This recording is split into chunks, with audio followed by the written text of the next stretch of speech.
ಚೈತನ್ಯ, ಮನಸ್ಸು ಅಂತನ್ನೋದು ಆ ಚೈತನ್ಯವನ್ನು ಎಕ್ಸಿಕ್ಯೂಟ್ ಮಾಡಬೇಕಾಗಿರೋದಕ್ಕೆ ಬೇಕಾಗಿರೋ ವಿಚಾರಗಳು. ಆದರೆ ಈ ಆತ್ಮ ಮತ್ತು ಮನಸ್ಸು ಎರಡು ಕೆಲಸ ಮಾಡಬೇಕು ಅಂತಂದರೆ ದೇಹ, ಒಂದು ಫಿಸಿಕಲ್ ಬಾಡಿ ಬೇಕಾಗತ್ತೆ. ಆ ಫಿಸಿಕಲ್ ಬಾಡಿನಲ್ಲಿ ನಮ್ಮ ಕರ್ಮಗಳನ್ನು ನೆರವೇರಿಸೋದಕ್ಕೆ ಬೇಕಾಗಿರೋ ಅಂಗಗಳನ್ನು, ವಿಚಾರಗಳನ್ನು ಭಗವಂತ ಸೃಷ್ಟಿ ಮಾಡಿದ್ದಾನೆ. ಈ ಕರ್ಮಗಳು ಸರಿಯಾಗಿ ನಡಿಬೇಕು ಅಂತಂದರೆ ದೇಹ ಆರೋಗ್ಯವಾಗಿರಬೇಕು. ಇಲ್ಲಾಂದರೆ ಅಲ್ಪಾಯುಸ್ಸು ಅಂತೀವಿ, ಬೇಗ ಸತ್ತೋಗ್ಬಿಡ್ತೀವಿ. ಸೊ ದೇಹದ ಆರೋಗ್ಯ ಕಾಪಾಡಿದ್ರೆ ಮಾತ್ರ ಕರ್ಮಗಳನ್ನು ನಿರ್ವಹಣೆ ಮಾಡೋದಕ್ಕೆ ಅಥವಾ ನಡೆಸೋದಕ್ಕೆ ಸಾಧ್ಯ. ದೇಹ ಆರೋಗ್ಯವನ್ನು ಹೇಗೆ ಕಾಪಾಡೋದು? ದೇಹ ಆರೋಗ್ಯವನ್ನು ಕಾಪಾಡಬೇಕು ಅಂತಂದರೆ ಒಂದು, ದೇಹಕ್ಕೆ ಕೆಲಸ ಕೊಡಬೇಕು. ಎರಡನೇದು, ದೇಹನ ಸರಿಯಾಗಿ ಗಮನಿಸ್ಕೋಬೇಕು. ದುಡ್ಡು ಸಂಪಾದನೆ ಮಾಡೋ ಸಲುವಾಗಿ ಜನಗಳು ದೇಹವನ್ನು ನೋಡ್ಕೊಳ್ಳೋದನ್ನು ಮರೆತು ಬಿಡ್ತಾರೆ. ದುಡ್ಡೊಂದೇ ಗುರಿ, ಊಟ ಇಲ್ಲ, ತಿಂಡಿ ಇಲ್ಲ, ರಾತ್ರಿ ಹಗಲು ನಿದ್ದೆ ಮಾಡೋದಿಲ್ಲ, ಮನೆ ಸಂಬಂಧಪಟ್ಟಿದ್ದ ವಿಚಾರಗಳಲ್ಲಿ ಚಿಂತೆ, ಕೆಲಸಕ್ಕೆ ಸಂಬಂಧಪಟ್ಟಿದ್ದ ವಿಚಾರಗಳಲ್ಲಿ ಚಿಂತೆ.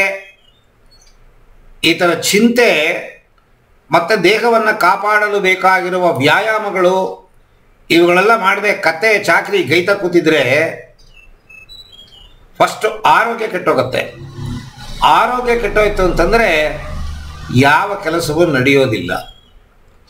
ದುಡ್ಡಿನ ಸಂಪಾದನೆ ಆಗುತ್ತೆ ಹೊರತು ಸಂಪಾದನೆ ಆದ ದುಡ್ಡನ್ನು ನಾವು ಎಂಜಾಯ್ ಮಾಡೋಕ್ಕಾಗೋದಿಲ್ಲ. ಈ ಆಧ್ಯಾತ್ಮದ ತಾತ್ಪರ್ಯವೇ ಜೀವನದ ಸತ್ಯಗಳು, ರಹಸ್ಯಗಳು. ದುಡ್ಡೇ ಎಲ್ಲ ಅಲ್ಲ, ದುಡ್ಡು ಬೇಕು ಹೊರತು ದುಡ್ಡೇ ಎಲ್ಲ ಅಲ್ಲ. ದೇಹವನ್ನು ಹೇಗೆ ಕಾಪಾಡ್ತೀರಾ? ಒಳ್ಳೆ ಆರೋಗ್ಯವಾದ ಊಟವನ್ನು ಮಾಡಬೇಕು. ಫಸ್ಟು ಆಧ್ಯಾತ್ಮದಲ್ಲಿ ಮಾಂಸ ಆಹಾರ ನಿಷಿದ್ಧ. ಅದು ಏನು ಬೇಕಾದಿರ್ಬೋದು, ನೀರಲ್ಲಿ ಈಜುವುದಿರ್ಬೋದು, ಆಕಾಶದಲ್ಲಿ ಹಾರೋದಿರ್ಬೋದು, ಭೂಮಿಯಲ್ಲಿ ಓಡಾಡೋ ಪ್ರಾಣಿಗಳಿರ್ಬೋದು, ಯಾವುದನ್ನು ನಾವು ತಿನ್ನಬಾರದು. ಭಗವಂತನ ಸೃಷ್ಟಿಯಲ್ಲಿ ಅವುಗಳ ಕರ್ಮಗಳನ್ನು ಮಾಡೋದಕ್ಕೋಸ್ಕರ ಭಗವಂತ ಸೃಷ್ಟಿ ಮಾಡಿದ್ದಾನೆ. ನಾವು ಮನುಷ್ಯನಾಗಿ 6 ಅರಿವುಗಳನ್ನು ಪಡ್ಕೊಂಡಿರೋ ಒಂದು ಜೀವ ವಸ್ತುವಾಗಿ ನಾವು ಪ್ರಾಣಿಗಳನ್ನು ಕೊಲೆ ಮಾಡೋದು, ಅದರ ಮಾಂಸವನ್ನು ತಿನ್ನೋದು ಫಸ್ಟು ಪಾಪಕರ್ಮ. ಎರಡನೇದು, ದೇಹದ ಆರೋಗ್ಯಕ್ಕೆ ಹಾನಿ. ಮಾಂಸ ಆಹಾರ ತಿನ್ನಬಾರದು, ಎಣ್ಣೆಯಲ್ಲಿ ಕರೆದ ತಿಂಡಿಗಳನ್ನು ತಿನ್ನಬಾರದು.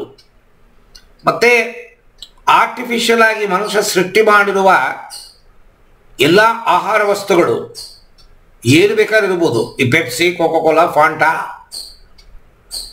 ಕಾರ್ಬನೇಟೆಡ್ ಏರೇಟೆಡ್ ಡ್ರಿಂಕ್ಸ್ ಅಂತ ಹೇಳ್ತೀವಿ, ತಗೋಬಾರ್ದು. ಪ್ರಾಸೆಸ್ಡ್ ಫುಡ್ಸು ತಗೋಬಾರ್ದು, ಅಂದರೆ ಪ್ಯಾಕೇಜ್ಡ್ ಐಟಮ್ಸು ತಗೋಬಾರ್ದು. ಅಂದರೆ ಕೆಮಿಕಲ್ನ ಪದಾರ್ಥದೊಳಗಡೆ ಹಾಕಿರ್ತಾರೆ. ಆ ಥರದ ವಸ್ತುಗಳನ್ನು ನಾವು ಉಪಯೋಗಿಸಿದ್ರೆ ಆಟೋಮೆಟಿಕ್ಕಾಗಿ ನಮ್ಮ ಸೆಲ್ಲುಗಳೆಲ್ಲ ಸತ್ತೋಗುತ್ತೆ. ಇದು ಕ್ರಮೇಣವಾಗಿ ನಡೆಯುತ್ತೆ ಹೊರತು ಹಾರ್ಟ್ ಅಟ್ಯಾಕ್ ಥರ ಸಡನ್ನಾಗಿ ಆಗೋದಿಲ್ಲ.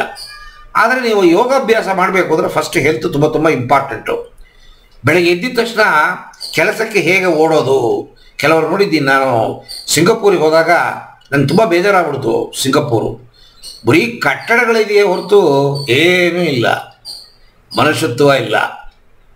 ಬೆಳಗ್ಗೆ ಎದ್ದು 3 ಗಂಟೆಗೆ ನಿಂತಿರ್ತಾರೆ, ಬಸ್ಸಲ್ಲಿ ಕ್ಯೂಗೆ ನಿಂತಿರ್ತಾರೆ 3 ಗಂಟೆಗೆ. ರಾತ್ರಿ ಮನೆಗೆ ಬರೋದೇ 12 ಗಂಟೆ 1 ಗಂಟೆ. ನಂಗೆ ತುಂಬ ಆಶ್ಚರ್ಯ ಆಗ್ಬಿಡ್ತಿದೆ, ಏನು ಈ ಥರ ಮೆಕ್ಯಾನಿಕಲ್ ಲೈಫು. ದುಡ್ಡು ಏನು ಆಹಾ ಓಹೋ ಏನೂ ಇಲ್ಲ. ಆ ಊರು ಖರ್ಚಿಗೆ ಬೇಕಾಷ್ಟು ದುಡ್ಡನ್ನ ಕೊಡ್ತಾರೆ. ನಮ್ಮ ಜನಗಳು ಏನು ಮಾಡ್ತಾರೆ, ಹೊಟ್ಟೆ ಕಟ್ಟಿ ಬಾಯಿ ಕಟ್ಟಿ ದುಡ್ಡನ್ನು ಕೂಡಾಕಿ ಯಾವ ಎಂಜಾಯ್ಮೆಂಟು ಇಲ್ಲ, ಯಾವ ಸುಖವೂ ಇಲ್ಲ, ಏನೂ ಇಲ್ಲ. ದುಡ್ಡನ್ನು ಇಂಡಿಯಾಗೆ ಕಳಿಸ್ತಾರೆ. ಬೇಗ ಬಂದ್ಬಿಟ್ರೆ ಬೇಗ 3-4 ಸತಿ 5 ಸತಿ ಹೋಗಿದ್ದೀನಿ ಸಿಂಗಪೂರ್ಗೆ. ಆಧ್ಯಾತ್ಮದ ವಿಚಾರಗಳನ್ನು, ಪಾಠಗಳನ್ನು ನಡೆಸೋದಕ್ಕೋಸ್ಕರ ಹೋಗಿದ್ದೀನಿ ನಾನು. ಸಿಂಗಪೂರ್, ಮಲೇಷ್ಯಾ, ಇಂಡೋನೇಷ್ಯಾ, ಯಾವ ದೇಶವೂ ಇಷ್ಟ ಇಲ್ಲ ನನಗೆ. ಭಾರತ ದೇಶವೇ ಖುಷಿ ಆಯಿತು, ಆನಂದವಾಗಿದ್ದೀವಿ ನಾವು. ಈ ಆನಂದ ಯಾವ ದೇಶಕ್ಕೆ ಹೋದರೂ ನೋಡೋಕ್ಕಾಗಲ್ಲ ನಾವು, ಅಷ್ಟು ಸಂತೋಷ. ಯಾಕೆ ಹೇಳ್ತೀನಿ ಅಂದರೆ, ಮನುಷ್ಯನಿಗೆ ನೆಮ್ಮದಿ ಬೇಕು. ಮನುಷ್ಯನ ನೆಮ್ಮದಿಯೇ ಆರೋಗ್ಯ. ನೆಮ್ಮದಿಯನ್ನು ಹೇಗೆ ಪಡೆಯೋದು?